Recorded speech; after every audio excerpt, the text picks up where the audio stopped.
जय हिंद दोस्तों, कैसे हो आप सभी। स्वागत है आप सभी का आपके अपने YouTube channel mission top science classes में। दोस्तों आज हम लोग पढ़ने वाले हैं क्लास 12th में इलेक्ट्रोस्टैटिक्स का Coulomb's law in vector form.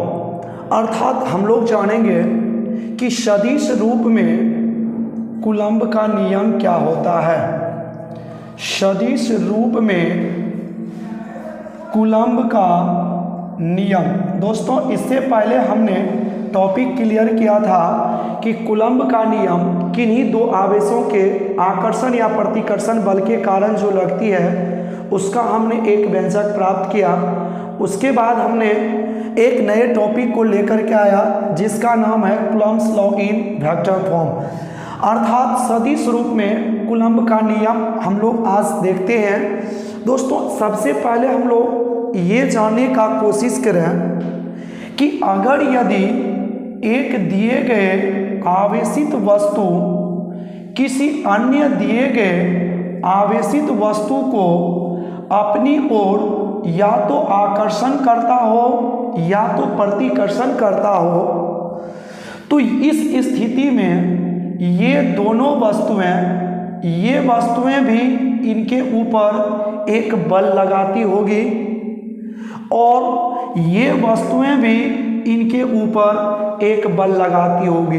तो कहने का अर्थ ये होता है कि दोनों वस्तुएं एक दूसरे के ऊपर फोर्स का काम करती है। ए वस्तु बी के ऊपर फोर्स लगाती है और बी वस्तु भी ए के ऊपर एक बल लगाती है। तो इसी पर आधारित आज हम लोग जानते हैं सदिश रूप में कूलम्ब का नियम। मान लेते हैं कि ए ऑब्जेक्ट जिस पर चार्ज है Q1, एक ऑब्जेक्ट बी जिस पर चार्ज है Q2 और इनके बीच की डिस्टेंस जो है वो डिस्टेंस है r मीटर। तो हमने कूलम्ब के नियम से पढ़ा है from Coulomb's law F equal to 1/4πε0 Q1 into Q2 r square.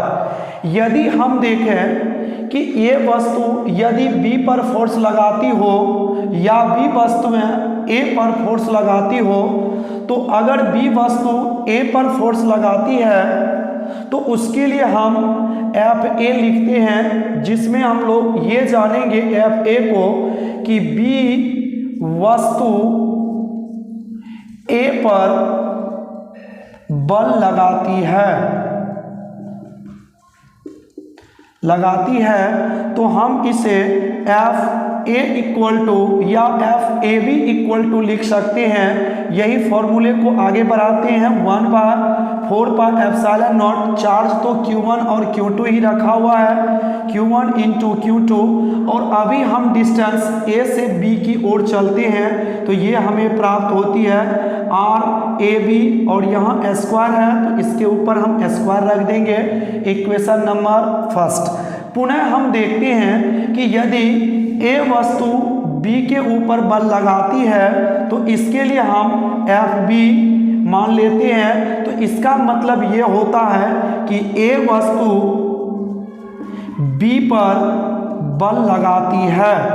तो यहाँ से भी हम एक फॉर्मूला लगा देंगे। तो इसके लिए हमें लिखना है, जब वस्तु B A पर लगा रही थी तो उसके लिए AB लिखे, और जब A B पर लगाती है तो उसके लिए फोर्स FBA लिखना है।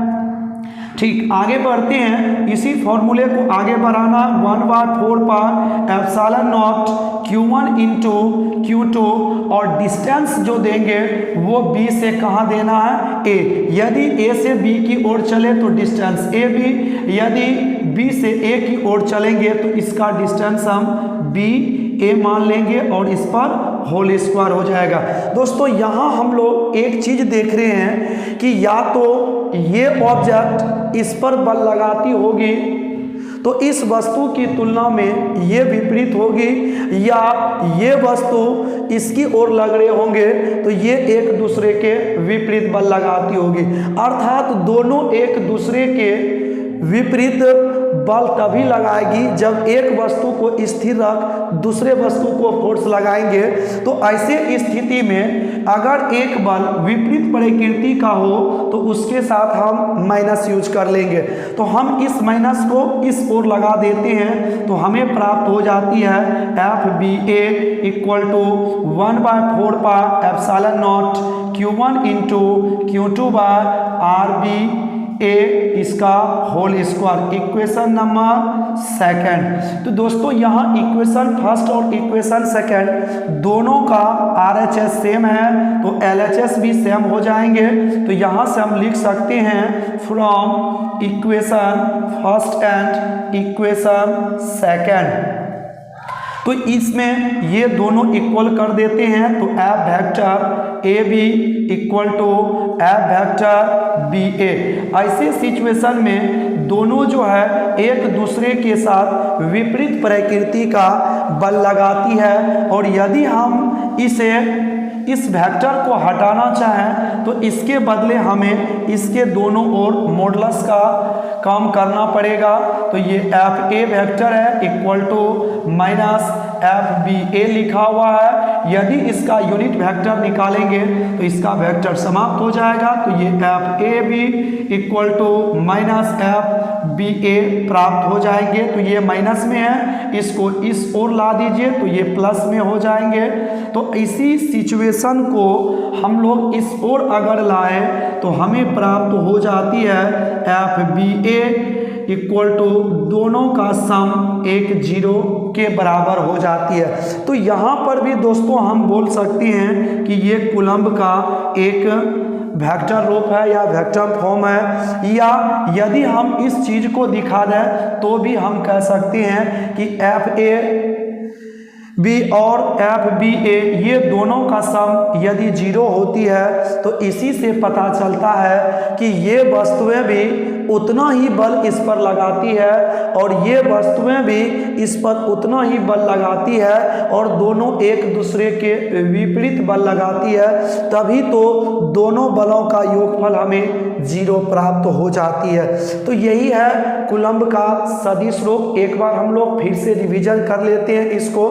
तो हम लोगों का टॉपिक है Coulomb's law in vector form, अर्थात सदिश रूप में कूलम्ब का नियम लिखना है। तो दोस्तों हमने क्या किया, एक ऑब्जेक्ट A लिया जिस पर चार्ज है Q1, एक ऑब्जेक्ट B लिया जिस पर चार्ज है Q2 और ये एक दूसरे से r मीटर के डिस्टेंस पर रखी गई है। इससे पहले हमने पढ़ा कूलम्ब का नियम, अर्थात फ्रॉम कूलम्ब्स लॉ में चले तो F equal to 1/4 pi epsilon not Q1 into Q2 by R square. यदि FA को हम ये माने कि B वस्तुएं A पर बल लगाती है तो हमें FAB equal to 1/4 pi epsilon not, charge तो सेम ही रखी हुई है तो यही रहने दिए, और इनके बीच का डिस्टेंस AB है तो R में हम AB को पुट कर दिए। ठीक इसी प्रकार यदि A वस्तुएं B पर बल लगाए तो हमें ये प्राप्त हो जाती है।